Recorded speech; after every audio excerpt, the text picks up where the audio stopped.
প্ৰথমবাৰ ফাউণ্ডেশ্যনৰ লগত এটা নেশ্যনেল লেভেল ফাউণ্ডেশ্যন জড়িত হৈছে, নামটো ট্ৰু হোপ ফাউণ্ডেশ্যন।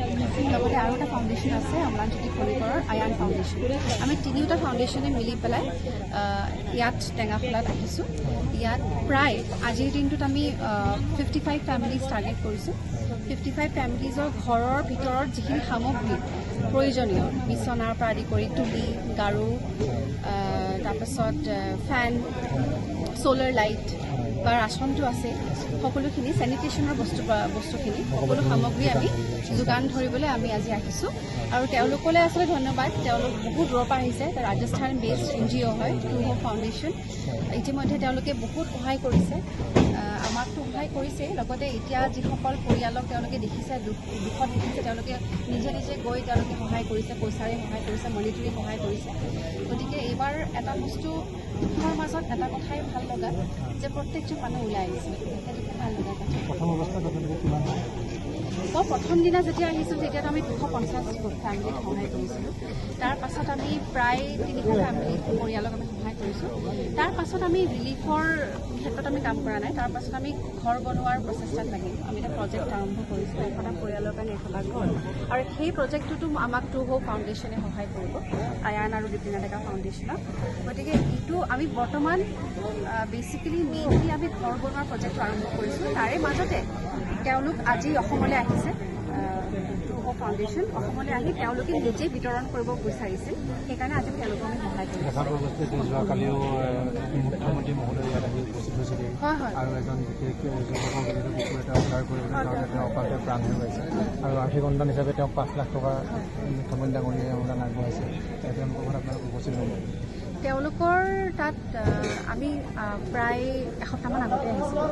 আহি পেলাই বাইদেউগৰাকী যিগৰাকীয়ে শিশুগৰাকীক ঢুকাইছে, সেই বাইদেউগৰাকী ব্যক্তিগতভাৱে মানে মোক খুব নিজৰ ছোৱালী বুলি, মোক পৰি বুলি মাতে। এতিয়া কৈছে যে পৰি তুমি আমাক কিবাকৈ ঘৰ এটা বনাই দিয়ে, আমাৰ যিহেতু ঘৰ বনোৱাৰ প্ৰজেক্টটো আৰম্ভ হৈছিলে গম পাইছে, আমাক কিবাকৈ টেম্পৰেৰীকৈ এটা বনাই দিয়ে, কাৰণ তেওঁলোকে সকাম পাতিব পৰা নাই, ল'ৰাটো শ্ৰাদ্ধ পাতিব পৰা নাই। গতিকে তেওঁলোকৰ আমি ঘৰটো বনোৱাত সহায় কৰি আছোঁ।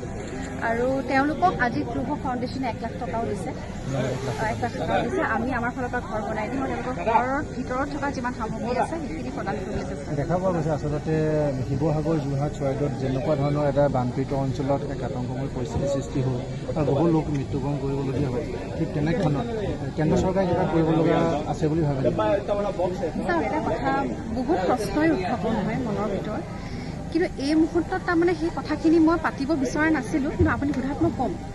এই মুহূৰ্তত তাৰমানে মানুহখিনি কেনেকৈ সহায় কৰোঁ আমি সেইটোত ফ'কাছ কৰি আছোঁ।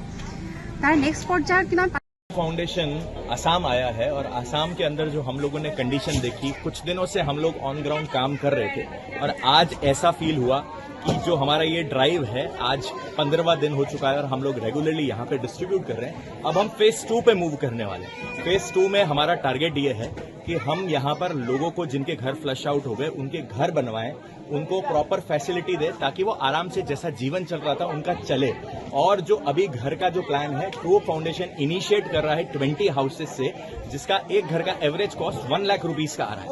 हम लोग अभी स्टार्टिंग ये कर रहे हैं 20 घरों से और टारगेट कर रहे हैं कि इसी तरीके से हम आगे बढ़ते रहें और ज्यादा से ज्यादा लोगों को घर मिल पाए। ट्रू होप फाउंडेशन का ऑब्जेक्ट जो ऑर्गेनाइजेशन का है, ज्यादा से ज्यादा मदद पहुंचाई जाए क्राउड फंडिंग के थ्रू और ह्यूमैनिटी को रीस्टोर किया जाए। जहां जहां पर भी जरूरत पड़ती है फ्लड के अंदर, तो ट्रू होप फाउंडेशन हमेशा वहां पर खड़ा होता है और हमेशा इतनी 100% एफिशिएंसी के साथ में, टीम के साथ में उधर ट्राई करता है कि लोगों को ज्यादा से ज्यादा मदद मिले। मैं आप सभी लोगों के माध्यम से हमारी ऑडियंस को, आप लोगों की ऑडियंस को निवेदन करता हूं कि ज्यादा से ज्यादा आसाम को सपोर्ट करिए, क्योंकि आज जितनी आसाम को जरूरत है उतनी किसी अदर स्टेट में नहीं है। आज आप लोग आसाम ग्राउंड पे आके करते हैं तो भी बढ़िया है, अगर ऑनलाइन डोनेशन के माध्यम से करते हैं तो भी बहुत बढ़िया है, क्योंकि यहाँ पर जरूरत खत्म नहीं हो रही। इतनी जरूरत है कि आप जितना दे सकते हैं यहाँ पर उतनी रिक्वायरमेंट बन रही है। धन्यवाद।